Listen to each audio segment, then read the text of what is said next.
ఐకమత్యం అంటే మనం తుమ్మెద మీద రాయి విసిరితే తుమ్మెద పారిపోతుంది. అదే తేనె తుట్టె మీద విసిరితే మనమే పారిపోవాలి. ఇద్దరూ కొట్టుకుంటే ఒక్కరే గెలుస్తారు. రాజీ పడితే ఇద్దరూ గెలుస్తారు. మెట్టల విలువ వేలలో కానీ వేసేది కాళ్ళకి, కుంకుమ విలువ రూపాయలలో కానీ పెట్టుకునేది నుదుటిపైన. విలువ ముఖ్యం కాదు, ఎక్కడ పెట్టుకుంటామనేది ముఖ్యము. ఉప్పులాగా కటువుగా మాట్లాడేవాడు నిజమైన మిత్రుడు. చక్కెరలాగా మాట్లాడి మోసగించేవాడు నీచుడు. ఉప్పులో ఎప్పుడూ పురుగులు పడ్డ దాఖలాలు లేవు. తీపిలో పురుగులు పడని రోజూ లేదు.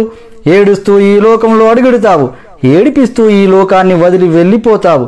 రమ్మన్నా సన్మార్గంలోకి ఎవ్వరూ రారు, వద్దన్నా చెడు మార్గాన్నే ఎంచుకుంటారు.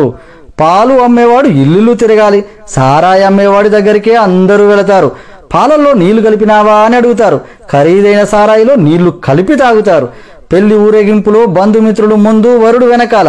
శవయాత్రలో శవము ముందు, బంధుమిత్రులు వెనకాల. శవాన్ని ముట్టినందుకు స్నానం చేస్తారు. మూగజీవులను చంపి భుజిస్తారు. కొవ్వొత్తులను వెలిగించి చనిపోయిన వారిని గుర్తు చేసుకుంటారు. కొవ్వొత్తులను ఆర్పి జన్మదినాన్ని ఆచరిస్తారు. హే మానవా, పుట్టినప్పుడు జాతకము, మధ్యలో నాటకము, చావగానే సూతకము, అయినా ఆగదు జనుల మధ్య కౌతుకము. కష్టమొస్తే భగవంతుని కొలుస్తావు, ఆయన నీకు రాబోయే కష్టాన్ని ఆపడు. నిత్యం స్మరిస్తే కొండంత కష్టాన్ని గోరంత చేసి సులువుగా దాటే శక్తి నీకిస్తాడు. కష్టాలు కుంభవృష్టిలా నిన్ను ముంచేస్తే నీకు గొడుగు పట్టి కాపాడతాడు, గుర్తుంచుకో. కొబ్బరి చెట్టు పెరిగే కొద్దీ పాత మట్టలు రాలిపోతాయి. జ్ఞానం కలిగే కొద్దీ తన పర భేదాలు తొలగిపోతాయి. పుండు మానితే పొలుసు అదే పోతుంది.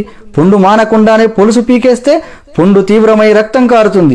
జ్ఞానసిద్ధి అంచెలంచెలుగా కలగాలి, ఆత్రపడితే లాభం లేదు. సముద్రం అంత సమస్య వచ్చిందని దిగులు పడకు, ఆకాశమంత అవకాశం కూడా ఉంది. తలెత్తి చూడు ముందు. నీపై నీకు నమ్మకం కావాలి. నీపై నమ్మకం నీకు బలం, నీపై అపనమ్మకం అవతల వారికి బలం. నీ బలం ఎవరికీ తెలియకపోయినా నీవు బతికేయచ్చు. నీ బలహీనత మాత్రం ఎవ్వరికీ తెలియనివ్వకు. నిన్నుగా బతకనివ్వరు. మరణం అంత మధురమైనదా? ఒక్కసారి దాన్ని కలిసిన వారు వదిలిపెట్టలేరు. ప్రకృతి కూడా అదంటే ఎంత పక్షపాతం. ప్రాణం పోయిన జీవుల్ని నీళ్లలో తేలుస్తుంది, ప్రాణం ఉన్న జీవుల్ని నీళ్లలో ముంచుతుంది. నీ పరిసరాలను ఎంత శుభ్రంగా ఉంచినా నీకు అనారోగ్యం రావచ్చు. బుద్ధి అనే ఆసుపత్రిలో ఆలోచనలు అనే వైద్యుడు నీ రోగాలను తగ్గించగలడు. వాటిని ఆరోగ్యంగా ఉంచుకో. వెంటరాని ఇంటిని ఒంటిని రోజు కడుగుతావు, నీ వెంట వచ్చే మనసును ఎప్పుడు కడుగుతావు? నిజాయితీ పరులు సింహం లాంటి వాళ్ళు. సింహం కూర్చోటానికి సింహాసనం ఎందుకు? అదెక్కడ కూర్చుంటే అదే సింహాసనం. నిజమైన నిజాయితీ పరులకు గుంపు అక్కర్లేదు. పండు తింటే అరిగిపోతుంది, తినకపోతే ఎండిపోతుంది. జీవితం నువ్వు ఖుషిగా గడిపినా, భయపడుతూ గడిపినా కరిగిపోతుంది.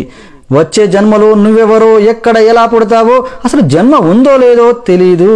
నువ్వు నా వాళ్ళు అనుకుంటుంటే వాళ్ళు తర్వాత వాళ్ళ కోసమే బతుకుతారు. నీకంటూ ఎవరు ఉండరు, ఏమీ మిగలదు. అర్థం చేసుకుంటే పుట్టిన దగ్గర నుంచి పోయేందుకే మన ప్రయాణం.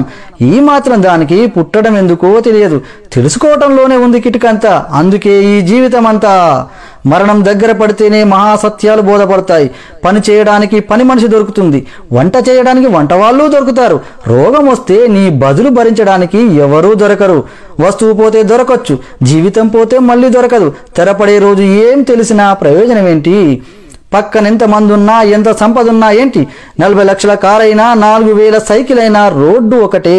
10 అంతస్తుల మేడైనా, పూరి గుడిసైనా వదిలేసే పోవాలి. రైల్ జనరల్ బోగిలో వెళ్ళినా, ఫస్ట్ క్లాస్లో ప్రయాణించినా స్టేషన్ రాగానే ఒకేసారి దిగిపోతారు. కళ్ళతో ఈ జగత్తును చూస్తే కనిపించేవి కేవలం దృశ్యాలే. హృదయంతో చూడగలిగితే జగత్తంతా సుందరమే. మానవులుగా బతకడం కాదు, మానవత్వంతో బతకాలి. సర్వే జనా సుఖినో భవంతు.